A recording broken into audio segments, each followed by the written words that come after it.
for us to talk about the development of women.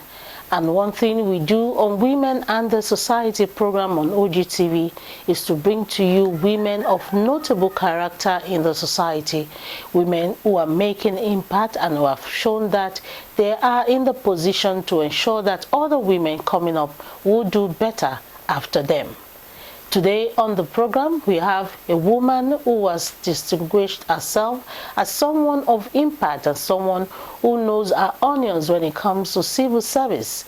She is Mrs. Melutia Ogunremi, a retired permanent secretary in the Ogun State Civil Service. She retired at the Teaching Service Commission of Ogun State, and before then she was an active member of the culture and of Ogun State. In fact, she is known as an ambassador in that ministry. She carries culture and tradition of Ogun State and beyond to several levels, and she distinguished herself in that area. Today on the program Women and the Society, Mrs. Melutia Ogunremi will be telling us what women need to do aside becoming a career woman, what they need to do in the society, fitting in and giving the best in their areas. My name is Charity James. I want to welcome you to Women and the Society.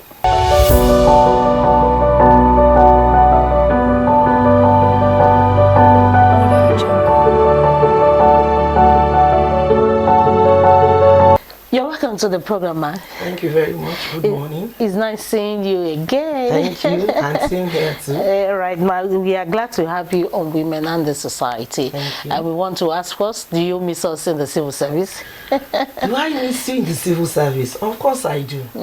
I do. But I thank God that at least I'm able to rest now.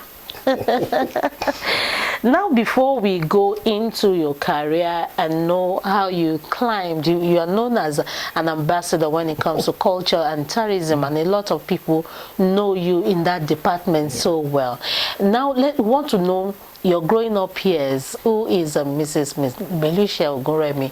What has been your growing up years? What has been the experiences that you've had, and how you think people should know about you? Melutia Ogunremi is this little lady before you. I was born into a very, very humble family in Ibadan, Oyo State, precisely UCH. So I had my childhood years in UCH. I was born 60 years ago, you know, to my parents who hail from Sierra Leone. But my father has a little bit of his background in Nigeria because his mother was from Onitsha in Anambra State. Though we never had anything to do with them there. You know. Daddy never took us back home. Growing up, I started my nursery education in staff school, University of Ibadan, and from there I went to St. Anne's, Molite, Ibadan. I also had 2-year studies at the International School in Ibadan, in UI. From there, I proceeded to the University of Ilorin in 1983, where I studied performing arts. And that's where the full background of my love for culture, actually started. You know, I served at LTV 8 in Lagos, you know, the compulsory youth service. And then 2 weeks after that, I got married to my husband. And ever since then, I've been here in Abeokuta. I started actually with the Teaching Service Commission. Okay. Yeah. Okay. In 1989, after I had my first child, I started at African Church Grammar School. But you know, not being satisfied, you know, with that profession. So you were a teacher before? I was a teacher. Okay. And I actually taught for 3 years. But I wasn't actually fulfilled. Though I was enjoying it a bit, but I wasn't fulfilled. So when the opening came in 1992 at the then Ogun State Council for Arts and Culture, I quickly packed my bags and baggages and left for where I actually belonged. And there I rose along the line, you know, till I became the director of culture.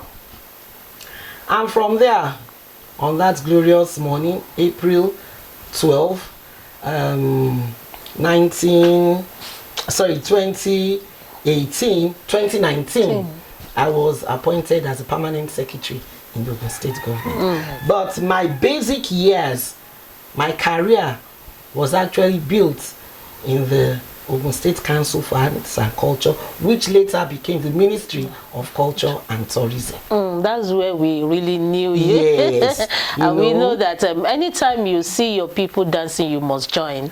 Was it because it is something that you are known for, or it is in the blood? Well, you see, it is in the blood. Because I can remember my mom telling me that when I was much younger, and I can almost vividly remember, anytime there is a knock on the door, I rush to the door so that I can open and welcome the visitor. And before the visitor steps in, I must dance for the visitor. And before the visitor leaves our house, I will stretch forth my hand. Pay me for the dance that I danced for you. Then I was between 3, 4, very little girl. So my parents started fearing that, this child that is always entertaining people, I hope she's not going to be an entertainer at the end of the day. Little did I know that God was grooming me for what I was going to end up doing. I remember when we had to fill our JAMB form. My father said, "Oh, you'll be a lawyer, blah, blah, blah." I said, "No problem, sir. No, we'll fill the form ourselves." Not like today when the children go online and fill. I fill the form myself, and I feel they are performing arts.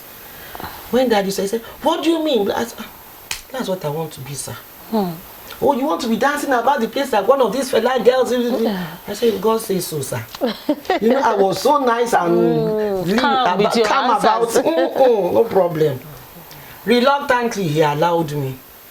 And my mom said, "If you allow me, you don't allow me, that is what I'm going to do." So, that's how I started at University of Ilorin, 4 years performing arts, in-depth training. But then one of our lecturers, he's late now, Professor Aya Akinwale, he used to remind us that what you are doing now, we are grooming you guys. When you actually go out there, you will know what it means to be a performer. And when I joined the cultural center, I really knew what it meant to be a performer. Hardly did I have any time to myself. One performer play after the other. I know it meant intense rehearsals. Sometimes we have 2, 3 plays in a week, and we have to rehearse. And by the grace of God, I always took up the major role. So that means throughout, if the play was going to run for about an hour and a half, for 1 hour, you will see me in and out, in and out. And I loved it. So how did it affect your marriage? You said you were just gave birth to your baby before you moved to. No, by that time the baby had already grown up. Okay. You know, she was now a toddler, about 2.5, 3 years old. But God blessed me with a wonderful man. He was understanding. So he said, "Okay, while you go for your rehearsals, I'll stay at home with the child for you." And I said in my mind, as if it's not the two of us that give birth to the child. So what we are doing that we have to work it out. But it was just because he was understanding. You know. And what led to that was that when I was still in school, in the university then, there was one night he came to visit. And I thought he had gone back. Not known to me that he was at the back, you know, watching us, because then we are having this convocation play called Langbodo. And I was in and out, in and out, in and out. Sometimes you have to wear about 3 or 4 costumes because there is not enough time for you to go backstage and start wearing up another costume. So you just pull off the one. You just pull off the one on top. You are ready for the next. For the next. That's scene. A lot of weight. It's a lot of weight, but how big was I then? Very, very tiny girl. Then, thanks to my husband, he buggered me up. You know. So, at the end of our rehearsals, I think we started the rehearsals at about 10 o'clock in the night, and we finished around about 5:30. So he now came. I just heard that voice behind him saying, "Is this what you people do?" And I looked, I said, "What are you doing here?" He said, you said you had rehearsals. So I came to say exactly what people do at your rehearsals. I said, people have really, really got to be mad to be able to go through all this. I said, so you see where the madness comes from. So he having that kind of a background to what my career is, I just felt that I just have to support. If I want this woman to really be happy and fulfilled. And when the other children came along, the same thing. Sometimes it wasn't going to be convenient for him to stay with them. So I take the children to the cultural center. You know, if it's an all-night performance with rehearsals, with everything they need, they are feeding and everything. I'm lay their bed beside on the floor there. But you know these children didn't used to sleep. They will sit up and watch the performance. And that earned them some roles in some of the plays that we staged. Do you have any one of them in the sector now, entertaining? Entertainment, yes. Okay. But they did not study performing arts or theater arts. Okay. You know, it was like, is it my whole family that must be performers, must we all be actors? You guys do something else. And behind my back, those children, not knowing that they had understudied me very well, they went into entertainment. Let's go back to your growing up years. You spoke about your father wanting you to become a lawyer. Yes. And you, within you wanted to become a performer. Yeah. And you eventually did. Let's talk about interference of parents on the choices that children make in careers, in life, and how it affects. Does it affect positively? Does it affect negatively? Let's look at both sides. Should parents allow children to make choices for themselves? What is the benefit of all of this? For a person, sincerely believes that whatever a child is going to be, or whatever one is going to be, you came with it from heaven. The Yorubas have this proverb, they say, Abini, bi, ability, something like that. Abini, yatos, ability. Oh, yatos, ability, thank you. In my own case, it was glaring that I was an entertainer. But you see, my father wanted to be a lawyer, but he never had the opportunity. Okay. Even though he was learned. So he bought, when he got married to mommy and all that, I can remember him having a study. And his shop was full of nothing but law books. And in the night, we see him studying on his own. Not that he went back to school to study law, but on his own. So he was very, very vast. Very, very vast. And I used to say that, what is all this that you are disturbing yourself? You're already a hematologist. You are very good at what you do. Why this? Then he gave me the narration. And he said, so you see, my dear, that is why I want you to become a lawyer. You will inherit all these books. And he went on and went on and went on. And I said, okay. No problem. That's for you, sir. That's for you. I remember that when, you know, in those days, it was form. So when I was in Form 3, going to Form 4, he went ahead and bought all the science textbooks for me. And I was like, what is this? I'm not going into the science. But then he tried to talk. I said, okay. I said, but I didn't want me to be a lawyer. Now you are buying me science books. Oh no, you know, you first will start off as being a medical doctor. Medical doctor, from where to where? So I said, then when will I now become a lawyer? Oh, after I have graduated in medicine, you go back and say, see him planning my life for me. Not bothering to ask what the child actually wanted. And I got to school, I said, please, who hasn't got their Nelcon, their Albert, their blah, blah, blah. Some of my friends, I said, just give me your literature textbooks and everything. And that's how I went to the arts. And then he knew that this girl is serious. So it was then he now was now saying that, okay, if you are going to be in the arts, then you become a lawyer by fire, by force. I said, no problem, sir. No problem. But I said, but you know, Daddy, if I become a lawyer, I might not be a successful one, I might not be a good one, because I'll be dancing in court. I will be performing in court. Say, no, don't bother, just continue reading. Okay, sir. But the day he knew that this girl was serious was when I filled my jam form. You know? Then my mother used to tell him, leave this child, let her study what she wants to study. So instead of you to encourage her to go what?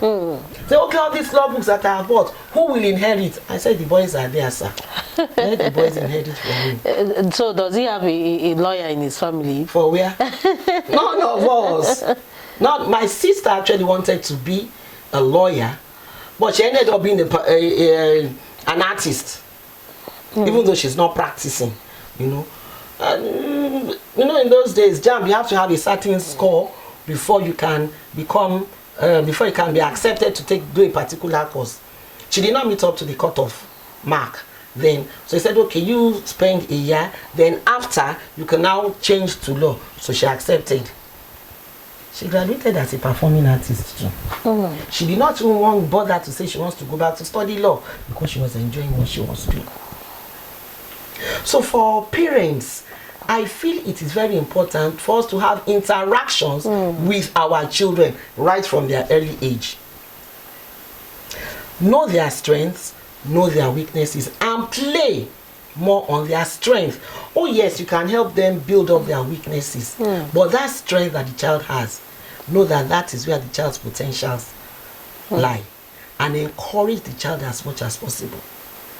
I used to be a very good sprinter in those days. When Mel gets onto the track, onto the field, you see the other girls turning back. I say, come, don't worry. All of you gap me, but you see at the end of the day, I will overtake all of you. If then my father had actually encouraged me, I would have probably become one of these stars that we know in sports. You know, but all those ones read but book. We won't get to meet you in Ogun State, you know. You know, I was destined to be in Ogun State, so one way or the other, I would have met, you know. Thank you. So I want parents to actually sit down, and then in anything we do, let us ask God, who is this child you have given me? What do you want this child to do? And God, if you are the type of praying father or mother, or the intuitive one, God will lead you to what that child is supposed to be. And everybody will be happy at the end of the day. Thank you for the advice. Now let's go to your career journey and how you started. You've spoken a little bit about some challenges that you were facing, especially taking care of children while working. So how is it easy for women who wants to choose a particular career, okay, let me say all-round career women, for them to take care of themselves, and those who are married to take care of their families too? For you, you have a supportive husband or family that was there for you. Some do not have, and it affects them somehow. So how do they balance? How do they juggle? To balance, to juggle, you need the wisdom of God. We have some men, and pardon me for saying this, who do not want their women or their wives to rise above them. Some fear that if the woman is doing exceedingly well in her chosen field, she will overlord him. No, it doesn't work that way. If you want your home as a man now to be happy, you will try as much as possible to encourage and support your wife. It's not easy being a woman. You have yourself to look after, you have your husband to look after, you have the children to look after, and you have your job or your business. How do you move around? It's only God that can strengthen you. And I tell some women when it comes to this, put your home first. Let your husband see that all you are doing is to make sure the home is intact. Try as much as possible not to let anything lack in the home, which is very difficult to do. But with God being on our side, we'll always get it. You know. So once the woman can try to, you know, the Bible tells that a wise woman builds her home. The foolish one plucketh it down with her hands. We are not called to be the head of the home. And God has his reason why. He made us the neck, the supporter. So on our knees with prayers, God sees and God helps. The Bible also says that the hearts of kings are in the hands of God. That's your husband, Uncle. He's not yet a king, but he's a king in court, so take it to God. Let God work on him for you. No woman can change a man. I don't think that is possible. I haven't seen it being done anyway. But with prayers, with supplication, with humility, you will win the heart of your husband. And then the children, we are there to show them the way. Whatever attitude we put up in the family, the children are watching. If daddy says no and you say yes, okay, that means daddy has no say in the house. So everything is mommy, mommy, mommy, mommy. And at the end of the day, it brings a lot of pressure on the woman.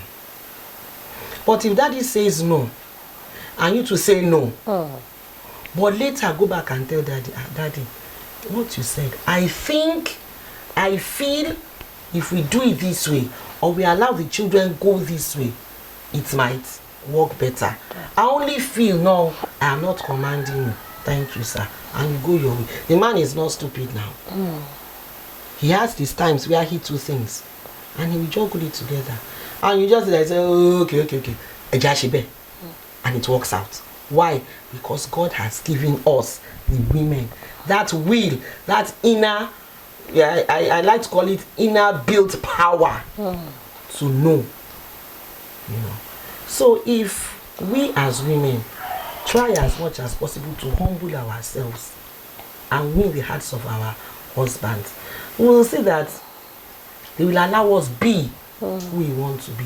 But if then the man is adamant and he doesn't want, because I know that there are some men that will say, no way, their wives are not going to work.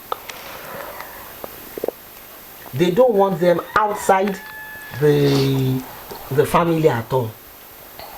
Take it like that. But a day is coming when the man will actually realize that this woman is not happy the way she's being treated, and he will succumb. This episode of Mrs. Melutia Olufunke Ogunremi will be divided into 2 episodes, and these episodes will go simultaneously week after week. This first part is for us to know the background of Mrs. Melutia, and the second part will be knowing what she has for women, especially when it comes to developing themselves, developing the family, and developing the society. So the second part is for development. Keep on watching Women and the Society.